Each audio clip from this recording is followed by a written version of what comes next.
Hello, and welcome to the Pragmatic Live podcast series, where we tackle the biggest challenges facing today's product management and product marketing professionals with some of the best minds in the industry. I'm Cali Frisbie, the content and social strategist at Pragmatic Institute, and I am your guest host for today. Very excited to be joined by Darrell Johnson. Darrell is the SVP and Chief Marketing Officer at Cerner Corporation. Great to have you with us today, Darrell. Thanks for joining. Thanks for having me, Kelly. Glad to be here. Absolutely. And I'm excited because, today's topic is all around customer listening, right? Which I think, is arguably now more than ever more important because of this pandemic and everything that's happening and sort of all of these unpredictable trends, right? So really excited to begin to unpack this. So why don't we get started with Darrell, just, digging into what customer listening is in your words and why you feel it's so important. Well, it's the ultimate as marketers. If we're not listening to customers and then translating what the customer wants into what we can offer, then we're not doing our job. That's where it all starts. In Cali, the interesting thing too is I think that I've been at a lot of different companies, and I would say that a lot of marketers really think that they are doing that well. Um, but the reality is that translation is where I see a lot of things fall down. So it's great to listen to people, but then you have to translate it into why is this important for the customer? What problem are we trying to solve? Will they pay for a solution that we're bringing to market? Is it something that we can offer them that competitively differentiates us from something else they can get from a competitor? So it's not only listening to the clients, but it's also translating that into something that your company can offer to meet the need of what your clients and customers want you to offer. Yeah. Yeah, that makes a lot of sense. And, I think it's like, well, how do you even go about that, right? Like, how do you go about creating a customer centric organization? Well, you got to really intimately know your clients and customers. The reason I say clients is that Cerner, we use the word clients. And so I'll probably interchange the two words, but um, at the end of the day, sometimes your customers know what they want, and sometimes they don't, and that means it's a little bit harder in the time of COVID. But I would say that if you're not out there in the field, in your clients and working environment and observing, a lot of times you will hear what they say they want, but a lot of times they're not knowing exactly what they want. So you have to observe, you have to see what challenges they have, you have to listen to them, and then when you can observe and listen and put it into context and translate, that provides a better picture of being able to meet their needs. Yeah. We talk about a couple different methods, that we can go about customer listening. Maybe what are some of your favorites? I mean, I know your impressive pedigree. You've had a lot of experience in this. What are some of your favorite ways to go about that? Well, one of the things that I learned early in my career is that I would go out and talk to clients and customers, and they would say, "Here's what you want you to do," and I would run back to where I was working at, and I would get our engineering group all excited to build it and deliver it, and then I'd bring it back, and I'd say, "Well, now you owe us, X for us delivering this solution to you," and quite often they would say, "Well, yeah, we wanted this, but we never said we were going to pay for it." So one of the things I learned really quickly in my career was when you have customers telling you that they want something, you got to figure out how important it is and what's the magnitude of the problem that you're solving, and you really should ask them, are you willing to pay for it? And if they're not willing to pay for it, it's probably something that might be bothering them. It might be something that they want, but it's not solving the most urgent and pressing issues for them. You got to dig and dig and dig and understand what the most urgent and pressing issues are, things that they're willing to pay money for. And at the end of the day, if you're not asking that question of, hey, if we solve this, will you be willing to pay for it? You got to ask that question. And that's one thing that I learned early in my career is follow up with that question. And if they're not willing to pay for it, there's probably something more pressing that they would be willing to pay for. Hmm. Yeah, it makes a lot of sense. And then, getting back to sort of creating these customer centric organizations, right? I mean, how have you found success? I mean, what are maybe the critical roles that you found that help you achieve that success? Things along those lines. It's listening, and you brought it up at the very beginning. And listening, it's not all about product. It's all the interactions that that you bring and you have with your customers. And so what I mean by that, Callie, is that I look at marketing as really the brand gatekeepers. If we're not thinking about our brand every single day, and it's the satisfaction of our customers with the interactions with our brand every single day, then again, we're probably not being the best marketer that we can be. And it's little frustrations of I call in and I have to sit on hold for 2 minutes, or people have hung up on me before, or it's really complicated to understand your website, or your prices are overpriced relative to competitive offerings. Or I mean, it's so many things, Callie, that you have to listen to figure out how to drive that customer experience end to end. It's got to be an end to end. What we say here at Cerner is turn that frown into a smile. If they're not smiling about your company, your brand, your products, how they interact with you, you have room to improve. And it's our job to dig into those areas of where we need to improve. Hmm. And then how do you dig into them? I just feel like customer listening, it's such a huge umbrella, right? And you talk about the buyer experience and how imperative it is to really understand sort of those key facets. I mean, what else can you do where you kind of lift the veil a little bit and get a little bit deeper? Well, there's kind of digging into this a little bit more is that going back to the listening piece is that I believe that most marketers do a fairly good job of listening, engaging with their customers. I talked a little bit about you got to go and ask them again, would you be willing to pay for it? The other thing, Kelly, that's really also important is you got to tell them what you're not going to do. And one of the things I think sometimes marketers forget to do is that if clients or customers start rattling off 100 things they want you to do, but you can only do 50 of them, you got to go back to them and say, hey, are we aligned on these are the 50 things that we're going to do, not only for you, but we've talked to hundreds, if not thousands of our customers. They kind of put a voting system in place. And here's what we kind of rallied around to say, here's the top 50. Have them look at the list and get alignment on that list. And if they look at that list and they say, you're way off, these aren't my top priorities, then you got to recalibrate. Most of the time, when you talk to a statistical number of customers and clients, and they tell you what's most important, and then you go back to them and say, hey, the 100 things that you told us you wanted us to work on, these are the 50 we're going to work on. We're not ignoring the other 50, but we're just prioritizing these 50. They would really, really appreciate that closed feedback loop, because if you don't close that loop, they're going to think you're working on all 100, and Mhm. most likely you're not. Yep. Yeah, and who do you think are the important people um to kind of bring into that conversation, right? Of prioritizing, out of the thousands of things they want, here are the 50. Who are the stakeholders in that you find are most important to include? Well, I've tried a lot of different variations of answering that question in my career, and so for the listeners here, I'm in my 50s, and so I've worked with some pretty large companies. I've worked for General Electric, I've worked for Medtronic, and now with Cerner. So all Fortune 500 companies. I think the biggest and most efficient, biggest impact is you get advisory groups together and have customers talk to each other. And it doesn't mean you have to get 100 people together, but I would say if you can get 15 to 25 clients together, customers together, and have them validate and discuss, then you would come to a pretty quick agreement on what the most important items are.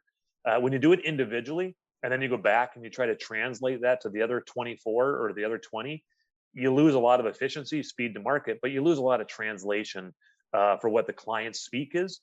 So I found the easiest thing to do is get a bunch of customers together and have them talk to each other. Yeah. No, that's great. And at Pragmatic, we always talk about the CABs, right? The customer advisory boards and Yep. kind of what we can learn from them.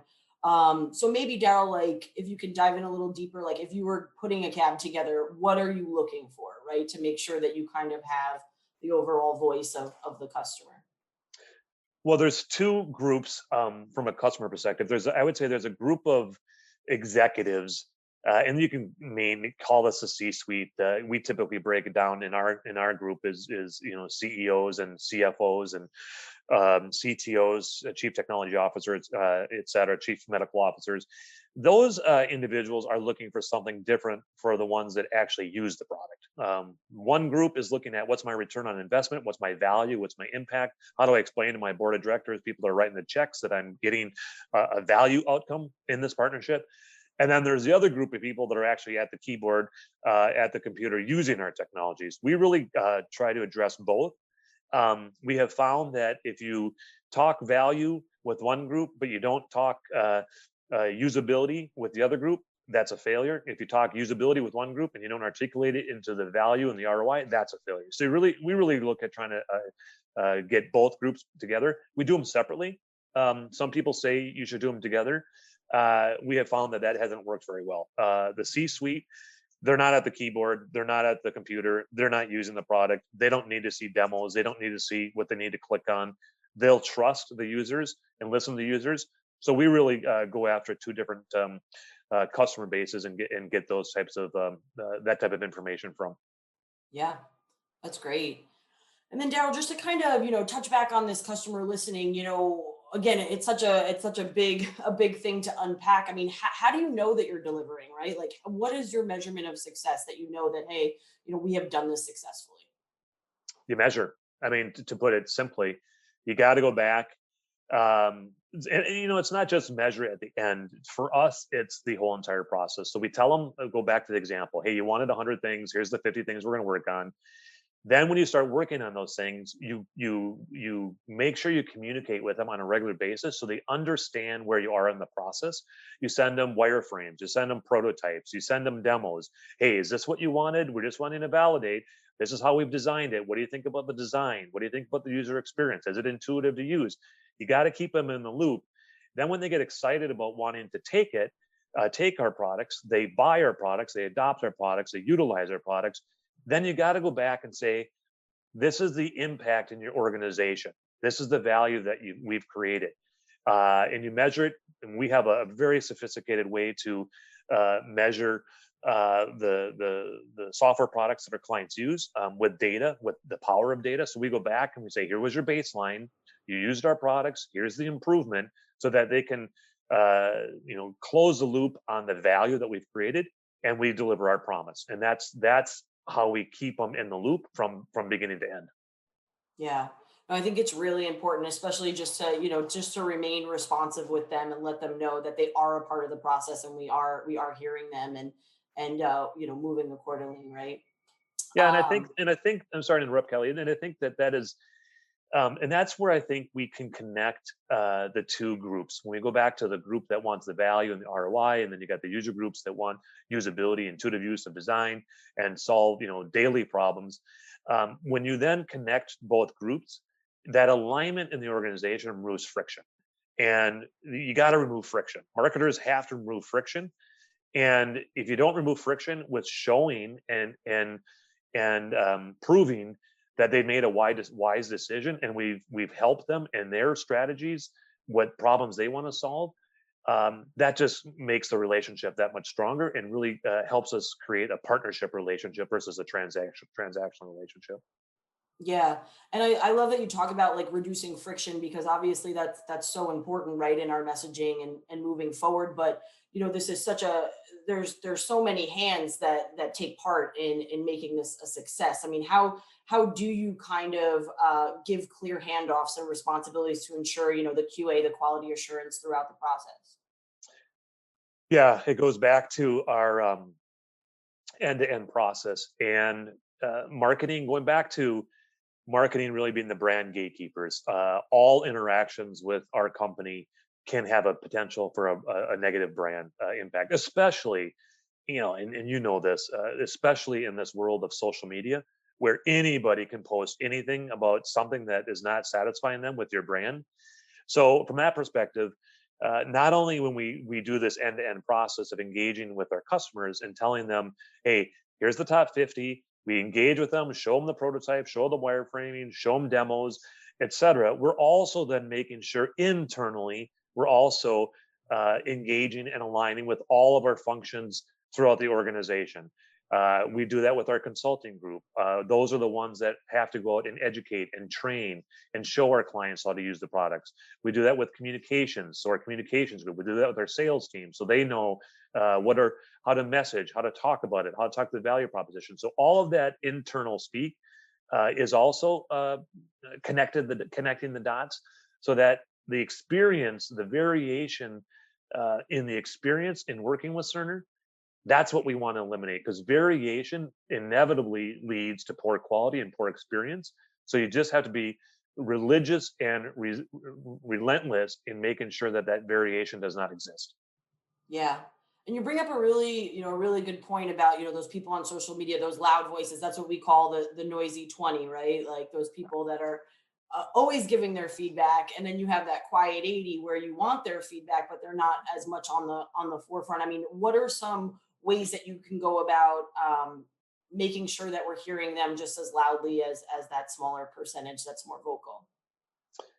Well, yeah, it is true. And in my personal life, I succumb to that challenge of when I receive excellent service, I tend to leave a big tip, but I forget to go tell the manager I received excellent service. And to your point is that so many times it's when you go complain to the manager when you get bad service, and that's something that I try to do in my personal life.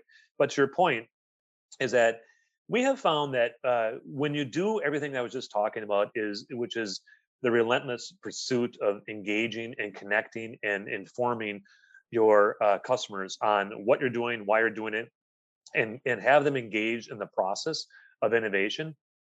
Then when you deliver it and you deliver against your promise, it's at that time we tell them, go tell a friend, tell somebody else that we solved a problem for you, that we helped you, we delivered our promise, and we make it easy for them to do that. Uh, and quite often they take that upon themselves to do that because they have had an enjoyable experience. So the volume of the silent 80 gets reduced, and when you get more of the silent 80 that actually go out there and speak on your behalf, then you can put things in perspective, and you don't only hear the disgruntled 20%, you actually get a nice counterbalance of the silent 80%. So yeah, Darrell, some, a real world example of, that turn that frown upside down where you were kind of able to go in, hear your customer and help, change things around. Yeah, I've changed my perspective a lot about on this. Is that we just talked about the silent 20%. If somebody already has a frown, you're not going to potentially turn that frown upside down because they now expect you to rectify and fix the situation. So a lot of times in that situation, uh, it's the right thing to do. They're frustrated that they even got into that situation. So when you correct it, it's like, well, it's about time you corrected it, and they're still a little bit salty that it even happened. So what I would say is turn that frown upside down is that they haven't had a negative experience with Cerner, for example. Maybe there's a problem that has been nagging at them, and nobody's really been able to fix that solution or fix that problem. So you got to start at the very beginning of figuring out what their frustrations are, what problems are need to be solved from innovation, and then that's where I'm talking about the entire process of getting them included in the beginning, get them as a part of the journey. That's where you have an opportunity to turn a frustration into a smile, because you really engaged, you listened, you brought them along on the journey. If you bring them along on the journey and deliver something and you totally miss the boat, and then you got to fix it, you're not going to get a smile. You're just going to get a, well, you should have been much right the first time. So I want to be able to figure out how to take a situation that's frustrating them today, and in our process of engagement and listening and innovating and bringing new products and solutions to market, then you do it right the first time. And then when you do it right over and over and over and over again, that's where they just are delighted consistently and continuously. And that's where they see a valued partnership and really truly enjoy working with you. And that's where you tend to get a lot more smiles. Hmm. I love it. Well, Darrell, thank you so much. It was so great to get to spend this time together. I think that there was a ton of like terrific insights and takeaway here that our listeners can really start implementing as soon as possible. So, we certainly appreciate getting to pick your brain. Yeah, thank you. And I've worked with Pragmatic for a long time, and it's a great set of tools. And there's a lot of processes out there. And there's sometimes they're simple, sometimes they're a little bit more complex, but there's a lot of processes out there on how to be best of class marketers and really truly listen and engage with customers and deliver results. Fantastic. Well, that does it for today's episode. Thank you to all of our listeners. And don't forget to join us every week where we tackle another great topic designed to help elevate your product, your company, and your career. Take care.